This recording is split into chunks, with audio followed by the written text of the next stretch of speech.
అమ్మ ఇక్కడ ఒకటి అల్లరికి, హుషారుకి, చలాకితనానికి, చిలిపితనానికి ఆ తేడా తెలుసుకుని చెప్పమ్మా. అల్లరంటే ఇప్పుడు నా ఇమేజ్ ఏమైపోతుంది, అల్లరంటే అల్లరుడు అని, నేనేమో చాలా రాముడు మంచి బాలుడు అనేలాగా నా ఇమేజ్ ఇది. నేను అలాగే చెప్తుండేవాడిని. నా ఉద్దేశం అదే. నేను అల్లరి నన్ను అంటే చలాకితనం, అమ్మ అల్లరు అనుకోండి. లేదండి, ఇప్పుడు హుషారు కానీ చాలా బాగుండేవాడు అబ్బాయి.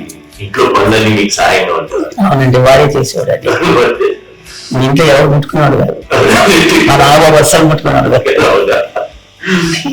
అన్నిటికీ నాకు ఆయన సహాయం పాపం.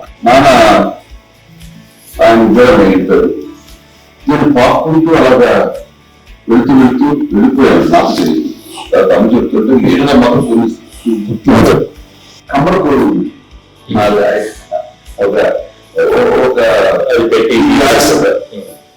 అది ఏడు కూర్చొస్తే ఏడుస్తున్నాను. వాడు 3 years. సో నన్ను వాడు తీసుకెళ్ళి వాడు కమ్మరలో కూర్చోబెట్టాడు. ఏడుస్తుంది, ఎవరికో తెలియదు వాళ్ళకి.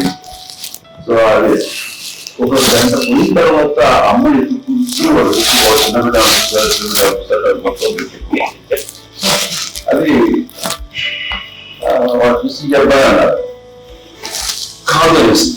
అది కావాలంటారు చదువు చూడమ్మా. ఈ అబ్బాయి మా అబ్బాయి ఏకమ్మా కమర్పూర్లో ఎంత కూర్చోబెట్టాడు కదా, మసంతా పూజిస్తారు.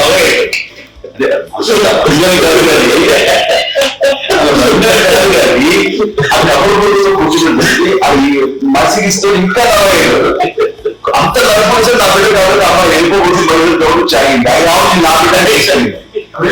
కాలేజ్ కట్టిన డౌట్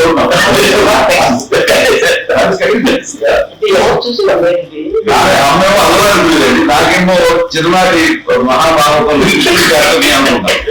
ఆయన మహానుభావుడు అందరికీ ఆ లక్షణం ఉంటుందేమో చిన్నప్పుడు.